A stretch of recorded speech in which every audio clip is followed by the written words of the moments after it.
Hi friends, good afternoon. Welcome back to our channel smart Gautami.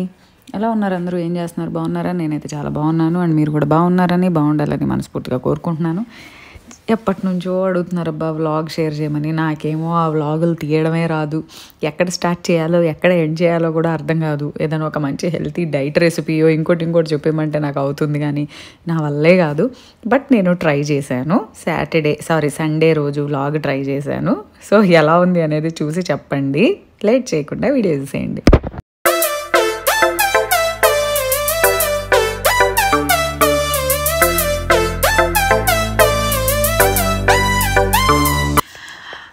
ఇదైతే Saturday రోజు morning. కానీ ఇదివరకు ఎలా అప్పుడప్పుడు చేసేదాన్ని. ఏదైనా ఫెస్టివల్ అనుకోండి, ఫెస్టివల్ రోజు ఇదిగో ఈ డెకార్ చేశాను, ఈ ముగ్గేసాను, ఈ అలంకారం చేశాను, ఇది అది అని చెప్పొచ్చు. బట్ అలా కాకుండా సందర్భం లేకుండా వ్లాగ్ చేయాలంటే నాకైతే రాలేదు. మ్యాక్సిమం ట్రై చేశాను, కానీ 2-3 చోట్ల ఎక్కడ తీయాలో, ఎక్కడ ఏం చేయాలో అసలు ఏంటో అంత తెకమక్గా అనిపించింది, ఈవెన్ ఎడిటింగ్ చేసేటప్పుడు కూడా. సో ఇదైతే సండే రోజు మార్నింగ్. ఇది ఏమంటారు, ఇడ్లీ పిండి రుబ్బడానికి నానబెట్టుకున్నాం అనమాట. సో మీరు ఎవరైనా ఇంట్లో ఇలా ఇడ్లీ పిండి రుబ్బుతారేమో చెప్పండి. మినపగుళ్ళు నానబెట్టుకుంటాం, ఇడ్లీ రవ్వ మామూలుగా వాడతాం. అట్లా కాకుండా ఇడ్లీ బియ్యం ఉంటాయి కదా, బియ్యం దొరుకుతాయి కదా, ఒకటికి 2.5 చొప్పున పోసారు. ఇది ఇడ్లీ బియ్యము విత్ మెంతులు నానబెట్టారు. అలాగే ఒక చిన్న టీ కప్పు సగ్గుబియ్యం నానబెట్టారు. ఇది వచ్చేసరికి ఏమంటారు, చెన్నై వాళ్ళకి ఇదో ఖుష్బూ ఇడ్లీ అని అంటారు కదా, తెలుసో లేదో. మన ఛానల్లో ఆల్రెడీ ఇంతకుముందు చూపించినట్టున్నా. అప్పుడప్పుడు ఇలా చేస్తాం మేము. భలే ఫ్లఫీగా ఏదో మల్లెపూలాగా వస్తాయి అన్నమాట, చక్కగా స్మూత్గా. ఒక చిన్న గ్లాస్ సగ్గుబియ్యము, కొద్దిగా అటుకులు నానబెట్టుకోవాలి, మినపగుళ్ళు, బియ్యము, మెంతులు, ఇవన్నమాట. ఎప్పుడు చేసుకునే ఇడ్లీలాగా కాకుండా ఎప్పుడైనా డిఫరెంట్గా తినాలనుకుంటే ఇలా చేసుకోండి. సేమ్ మామూలుగా పిండి రుబ్బుకోవడం, ఫర్మెంట్ చేసుకోవడం, ఇడ్లీ వేసుకోవడమే. అంత ప్రొసీజర్ ఒకటే. ప్రొసీజర్ అంతా మామూలే, ఇంగ్రీడియంట్సే మామూలుగా. మనం మినపగుళ్ళు రవ్వకు బదులుగా ఇవన్నీ కూడా వాడతాం అన్నమాట. చాలా బాగుంటాయి. కానీ మనకి ఏమో రవ్వ ఇడ్లీ అలవాటు అయిపోయింది, తింటాం కదా. ఇది వచ్చేసి టెక్స్చర్ కొంచెం డిఫరెంట్గా అనిపిస్తుంది. నేను పిండి రుబ్బడమే చూపించా కానీ ఇడ్లీ వేయడం చూపించలేదు, ఎందుకంటే ఇంకా ఈ పిండితో ఇడ్లీ వేయలేదు, రుబ్బి పెట్టుకున్నాం అంతే. కాకపోతే పిండి ఎలా రుబ్బాలంటే, ఇడ్లీ మామూలుగా పిండి రుబ్బి రవ్వ నానబెట్టుకుని వేస్తాం కదా, సపరేట్గా మినపగుళ్ళు రుబ్బి, ఇది అంతే. కాకపోతే ఇంగ్రీడియంట్స్ ఎక్కువ ఉన్నాయి, వేటికవే సపరేట్గా రుబ్బుకోవాలి. అంటే ముందు మినపగుళ్ళు రుబ్బాలి. మినపగుళ్ళు బాగా మెత్తటి క్రీమ్ లాగా అవ్వాలన్నమాట. సో అవి అలా అయిన తర్వాత దాన్ని తీసేసుకోవాలి సపరేట్గా. తీసుకున్న తర్వాత బియ్యం రుబ్బాలి. బియ్యం ఆల్మోస్ట్ నలిగింది అని అనుకున్నప్పుడు అప్పుడు ఆ అటుకులు సగ్గు బియ్యం వేయాలన్నమాట. ఆ కలిపిన మిక్చర్ని తీసుకొచ్చి మినపగుళ్ళు మిక్చర్లో కలుపుకోవాలి. నార్మల్గా 6-7 అవర్స్ ఫర్మెంటేషన్ మామూలే. బట్ రుబ్బడం మాత్రం మినపగుళ్ళు సపరేట్గా, బియ్యం సపరేట్గా రుబ్బితే బాగుంటుంది. ఈ పిండి వచ్చేసి ఇడ్లీ అనే కాదు, దోశ ఊతప్పంకి కూడా చాలా బాగుంటుంది. దోశలు అయితే హోటల్ దోశలు వస్తాయి అబ్బా, క్రిస్పీగా రెడ్గా. ఆ హోటల్ దోశ కాలుతున్నప్పుడే భలే వాసన వస్తుంది కదా, ఆ మంచి సువాసన వస్తుంది. సో బాగుంటాయి. ఎంత శుభ్రంగా చేసినా మనకి ఎంతసేపు చూసారా హోటల్ దోశ, హోటల్ తిండితోనే కంపేర్ చేసుకుంటాం. నిజంగా చెప్పాలంటే మనం ఇంట్లో చేసినంత హైజీనిక్గా, ఇంట్లో చేసుకున్నంత శుభ్రంగా వాళ్ళు చేస్తారా అబ్బా. ఎంత పర్ఫెక్ట్గా చేసినా సరే ఎక్కడో ఒక చోట చిన్న లోపం ఉంటుంది, అయినా కూడా మనకు అదే నచ్చుతుంది. బ్రహ్మాండంగా వాళ్ళు చేసే అదే నచ్చుతుంది. అంతేగాని మనం ఎంతో శ్రద్ధతో వంట చేసేటప్పుడు వంట మీద శ్రద్ధతో చేయాలంట, వంట మీద ఇష్టంతో చేయాలంట, అప్పుడే టేస్ట్ బాగుంటుంది అని చెప్పి ఈ మధ్య ఎవరో చెప్తుంటే విన్నా. అంత శ్రద్ధతో చేస్తున్న వీటికన్నా మనం ఎంతసేపు రోడ్డు మీద దొరికే బజ్జీల్లాగా, రోడ్డు మీద దొరికే పునుగుల టేస్ట్లు, రోడ్డు మీద దొరికే ఆ టిఫిన్ టేస్ట్లు, హోటల్లో దొరికే ఈ టిఫిన్ టేస్ట్తో అని కంపేర్ చేసుకుంటాం. కానీ వాళ్ళు ఎక్కడ ఇంటి రుచితో అని చెప్పి చేసేవాళ్ళు చాలామంది తక్కువ ఉంటారు హోటల్స్ వాళ్ళు. మనం మాత్రం ఎంతసేపు హోటల్ రోడ్డు మీద దాంతోనే కంపేర్ చేస్తాం. బట్ కంపేర్ చేసుకున్నా మనం ఇంట్లో చేసుకునేది నీట్గా ఉంటుంది. 100% మనం హైజీనిక్గా చేసుకుంటాం. అది నా ఓటు అయితే ఇంట్లో చేసుకున్న దానికే. సో ఇప్పుడైతే పిండి రుబ్బి పక్కన పెట్టుకున్న తర్వాత శనగకాయలు నాకు ఇదిగోండి చెప్పాను కదా, ఈ వీడియోలో కూడా ఫైనల్లీ నేను మళ్ళీ వెయిట్ లాస్, హెల్త్, డైట్ దగ్గరికి వెళ్ళిపోయాను. మళ్ళీ అదే చూపించాను.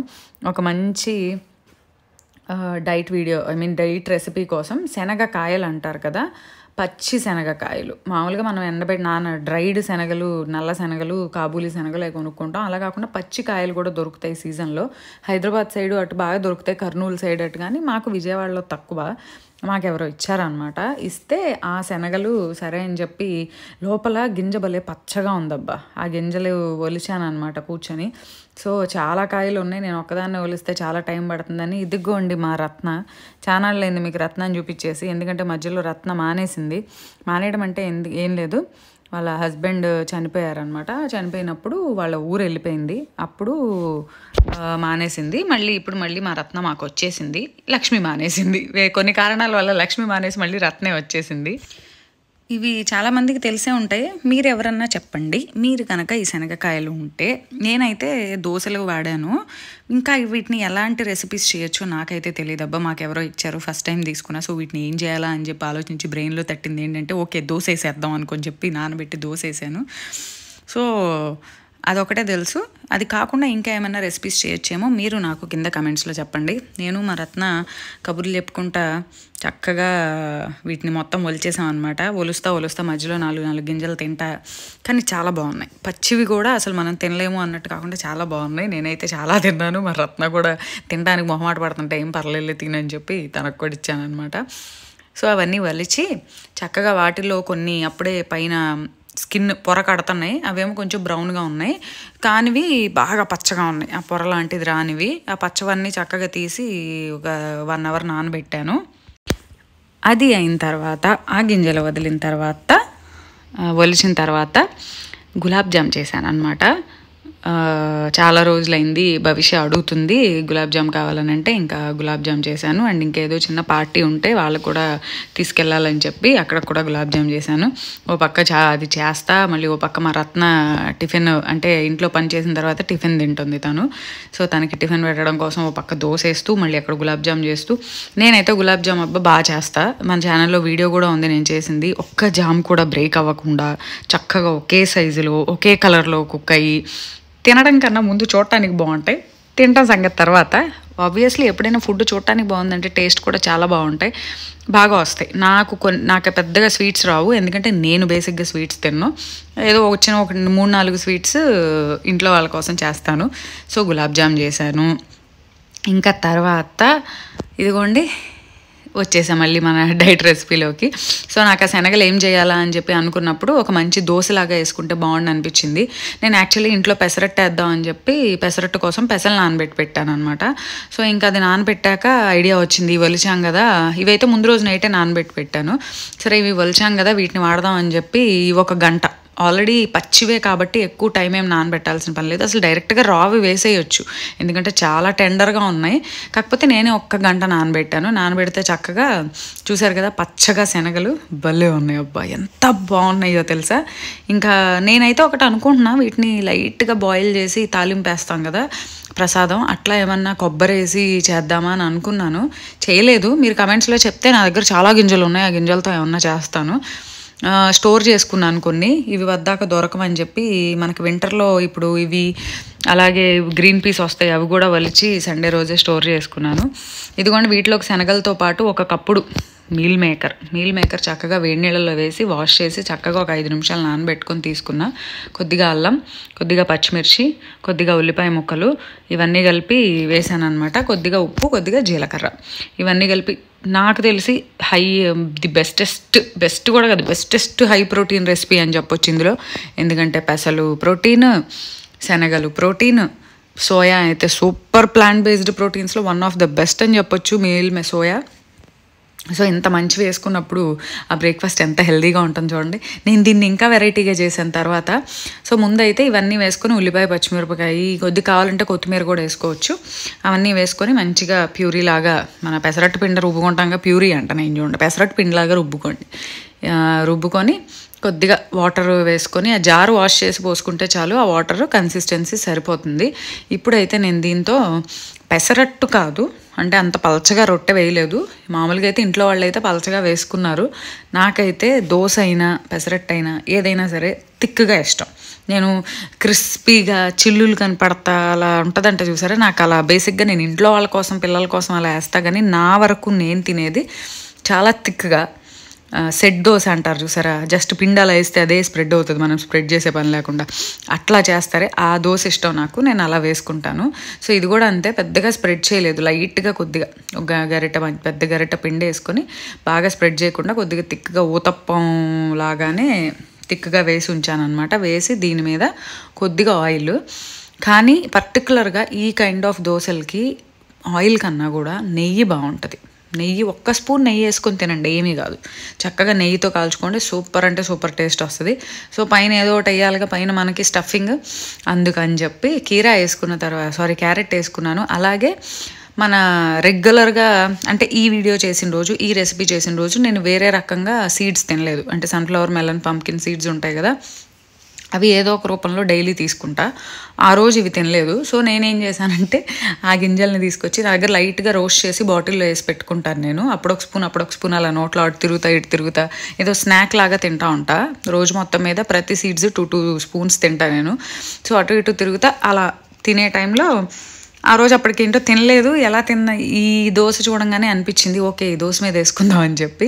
సో అలా రోస్టెడ్ మెలన్, గుమ్మడి గింజలు, పుచ్చ గింజలు, సన్ఫ్లవర్ గింజలు, అలాగే కొద్దిగా రోస్టెడ్ అవిసె గింజలు, ఫ్లాక్స్ సీడ్స్, పచ్చివి వేసుకుంటే అబ్బా ఫ్లాక్స్ సీడ్స్ కొంచెం ఏదో స్మెల్ వస్తాయి. అలా కాకుండా కొంచెం రోస్ట్ చేసి వేసుకున్నవి అయితే మనకు ఆ ఫ్లేవర్ బాగుంటుంది. పచ్చివి అయితే అందరూ తినలేరు, అందులో అలవాటు లేకపోతే అసలు తినలేదు. ఎందుకంటే ఫ్లాక్స్ సీడ్స్కి ఒక కైండ్ ఆఫ్ వాసన ఉంటుంది, అది అందరికీ నచ్చదు. నాకైతే నచ్చదు. ఇష్టం అని కాదు, ఇష్టం ఉన్నా లేకపోయినా నేను మంచిది కదా అన్న కాన్సెప్ట్లో ఇంకా టేస్ట్ని పట్టించుకొని తినేస్తాను అనమాట. ఆ ఫ్లేవర్ అలా ఉంది ఏంటి, ఎలా ఉంది ఏంటని. సో ఆ గింజలన్నీ వేసి మూత పెట్టి చక్కగా కుక్ చేసి ఒక 5 నిమిషాల తర్వాత చూసి వాటన్నిటిని ఇలా నొక్కేస్తే దోశకు అతుక్కుపోతాయి. అబ్బా మీరు ఇప్పుడు కావాలంటే దోశని రెండో వైపుకి తిప్పి కుక్ చేసుకున్నా కూడా గింజలు ఏమీ ఊడవు, అంటే రెండో వైపుకి తిప్పితే ఊడిపోతాయేమో అని. నాకైతే అంత చెప్పాను కదా, అంత క్రిస్పీ ఇష్టం లేదు, నాకు ఇంత కుక్ అయితే చాలు. అందుకని చెప్పి నేను ఈ టెక్స్చర్ ఇట్లా ఇలా కుక్ అవ్వగానే తీసేసుకున్నా. దానికే అప్పటికే అడుగునంత మంచి క్రిస్పీగా బాగా వచ్చింది. కావాలంటే మీరు చెప్పాను కదా రెండో వైపుకి తిప్పి కుక్ చేసుకున్నా కూడా ఏమాత్రం ఏమీ ఊడవు. ఒక 3-4 మినిట్స్ రెండో వైపు కూడా కుక్ చేసుకొని తీసుకోవచ్చు. నేనైతే ఈ టెక్స్చర్ రాగానే తీసేసుకున్నా. చూసారా అసలు తీసినా కూడా ఎక్కడ ఒక్కడు కూడా కదలదు. అప్పటికే మంచిగా చూసారా రెడ్గా ఎలా ఫ్రై అయిందో కింద, మంచి గోల్డ్ కలర్లోకి, భలే అంటే భలే టేస్టీగా అనిపించింది. నేనైతే దీంట్లో ఒక మంచి మామిడికాయ, పచ్చి మామిడికాయ, పచ్చి కొబ్బరి కలిపి చట్నీ చేసుకున్నాం అనమాట. అది రైస్లోకి దోశలోకి వీటిలో కూడా పనికొచ్చేటట్టు అది చేసుకున్నాం. ఆ చట్నీతో తిన్నా, సూపర్ అంటే సూపర్. మా భవిష్యత్ కూడా తినంది, భలే ఉందమ్మా టేస్ట్ అని చెప్పి. సో అలా తిన్నాము. అండ్ తర్వాత నేనైతే ఈ మధ్య నాన్ వెజ్ తినట్లేదు. అంటే కార్తీక మాసం అని నేను అట్లా పర్టికులర్గా పూజ ఈ సీజన్ అని చెప్పి ఎప్పుడు మానేయలేదు, బట్ ఈసారి వద్దు అనుకొని చెప్పి తినట్లేదు. సో నాన్ వెజ్ కూడా ప్రస్తుతానికైతే నాన్ వెజ్ తినట్లేదు. అండ్ తర్వాత ఈ దోశ అయితే ఎక్స్ట్రాడినరీగా ఉంది. ఎక్స్ట్రాడినరీ అంటే ఎక్స్ట్రాడినరీ. నాకైతే చక్కగా మెత్తగా వచ్చింది. మీకు క్రిస్పీగా కావాలంటే మాత్రం రెండో వైపు తిప్పి కూడా ఒక 5-6 మినిట్స్ ఒక 1/2 స్పూన్ నూనె వేసుకొని కుక్ చేసుకోండి, బాగుంటుంది. సో ఇదైతే మార్నింగ్. అండ్ ఈవినింగ్ వచ్చేసి ఏదో ఒక చిన్న క్రాఫ్ట్ వర్క్ చేశాను అనమాట. మనకి ఏదో ఒకటి ఖాళీగా ఉన్న దగ్గర నుంచి చెయ్యాలిగా, కూర్చొని ఏదో అషు స్కూల్కి ఏదో కావాలంటే సర్లే అని చెప్పి స్కూల్స్లో ఏదైనా వర్క్ ఉందంటే పిల్లలకన్నా పేరెంట్కి ఎక్కువ వర్క్ ఉంటుంది. పిల్లలకన్నా కాదు, పిల్లలకి కాదు, పేరెంట్కే వర్క్ ఉంటుంది. సో ఏదో ప్రాజెక్ట్ ఉంది అంటే ఇంకా సాయంత్రం ఏదో ఫంక్షన్కి వెళ్తూ రెడీ అయ్యి, అంటే బాత్ చేసి ఆ హెయిర్ వెట్గా ఉంటుంది కదా, డ్రై అయ్యేలోపు టక్క 10 నిమిషాల్లో అషుగడి ప్రాజెక్ట్ చేసి అప్పుడు వెళ్ళాను అనమాట. ఈ డ్రెస్ డీటెయిల్స్ మీకు ఆల్రెడీ చెప్పాను, మీకు గుర్తుందో లేదో. ఇది నేను వీడియోలో చూపించలేదు యాక్చువల్లీ. ఈ డ్రెస్ వేసుకున్నప్పుడు థంబ్నెయిల్ పెట్టాను, ఇన్స్టాగ్రామ్లో షేర్ చేశాను. ఈ డ్రెస్ వచ్చేసరికి నా బర్త్డే ఎప్పుడుది, లాస్ట్ అంటే మొన్న 2024లోనే జూలైలో బర్త్డే అప్పుడుది. ఇది మా అపార్ట్మెంట్లో రజనీ దగ్గరే తీసుకున్నాను అనమాట. తను కుట్టించుకున్నాను, కస్టమైజ్డ్ డ్రెస్ అంటారా అలాగా. మామూలు షిఫాన్ ఫ్యాబ్రిక్కి పైతని ఫ్రంట్ హ్యాండ్స్కి వేయించుకొని పైతని క్లాత్ తన దగ్గర కుట్టించుకున్న డ్రెస్. బట్ అంటే వేసుకున్నాను కదా, మళ్ళీ ఈ డ్రెస్ ఏంటి కొత్తగా ఉందనుకుంటారేమో, బట్ కనిపించట్లేదు, ఇది ఆల్రెడీ మీరు చూసిన డ్రెస్సే. సో ఏదో చిన్న పార్టీకి వెళ్తూ ఆ పార్టీకి ఈ డ్రెస్ బాగానే ఉంటుందిలే అని చెప్పి అది వేసుకున్నాను అనమాట. వేసుకొని ఆ కొద్దిసేపట్లో మా అషుగడి ప్రాజెక్ట్ టక్ మన రెడీ చేసేసి ఫినిష్ చేసి వెళ్ళాను. సో అదనమాట. టు బీ ఫ్రాంక్ చెప్పాలంటే నిజంగా నేను అసలు వ్లాగ్ చేశానో ఏంటో నాకే అర్థం కాలేదు. నిజంగా అబ్బా ఎందుకో తెలీదు. పండగ ఇప్పుడు దీపావళి అంటేనో సంక్రాంతి అంటేనో సెలబ్రేషన్ కాబట్టి ఇదిగో ఇలా చేశాను, ఈ దేవుడి గది ఇలా అలంకారం చేశాను, ముగ్గిలా వేశాను, అవన్నీ ఏదో చెప్పడానికి ఓకే. కానీ నాకు అలవాటు పోవడం వల్ల ఏమో నేను అసలు బేసిక్గా నాకు పెద్దగా వ్లాగ్స్ చేయడం ఇష్టం ఉండదు. నేను మీకు ఫస్ట్ నుంచి చెప్తాను, చాలాసార్లు అడిగారు. ఇది కూడా చాలామంది రిక్వెస్ట్, ఎప్పుడు డైటే కావుతుంది మీకు ఒకసారి నీ డైలీ రొటీన్ చూపించవచ్చుగా అంటే నాకేమనిపిస్తుంది అంటే నా డైలీ రొటీన్ అందరికి ఒకేలాగా ఉంటుంది కదా, నేను మీరు ఒకేలాగా. మీరు మీ వర్క్లు ఉంటే మీ వర్క్స్ మీరు చేసుకుంటారు, మీ ఇంట్లో పని మీరు చేసుకుంటారు, మీ పిల్లల్ని మీరు పెంచుకుంటారు, వాళ్ళ చదువులు చూసుకుంటారు, ఇంట్లో వాళ్ళకి వండుతారు, మీ హెల్త్ కానీ మీ ఎక్సర్సైజ్ కానీ అన్నీ మీరు చూసుకుంటారు. మీరు ఎట్లా చేస్తారో నేను అంతే చేస్తాను. సో దాంట్లో పెద్ద చేంజే ఉండదు. కానీ ఉంటుంది మన సబ్స్క్రైబర్స్కి మా గౌతమి రొటీన్ ఎలా ఉంటుంది చూడాలని చెప్పి. నాదైతే చాలా నార్మల్గా ఉంటుంది, చాలా చాలా నార్మల్గా ఉంటుంది. వర్క్ పని ఉందా, పని చేసుకున్నావా, ఇంట్లో ఉన్నావా, ఖాళీ ఉంటే పడుకున్నావా, లేదంటే టీవీ చూసావా, అంతే. ఈవినింగ్ అయితే మా అమ్మాయి స్కూల్ నుంచి వచ్చాక ఆమెను చదివించుకున్నావా, అంతే. అంతకన్నా ఉండదు. సో ఇదన్నమాట ఇవాళ వీడియో. ఈ వీడియో నచ్చిందో లేదో నాకు తెలియదు, కానీ రెసిపీ అయితే తప్పకుండా ట్రై చేయండి, చాలా బాగుంటుంది. అండ్ ఇంకో వీడియోతో మళ్ళీ కలుద్దాం. అంతవరకు bye bye, have a good day.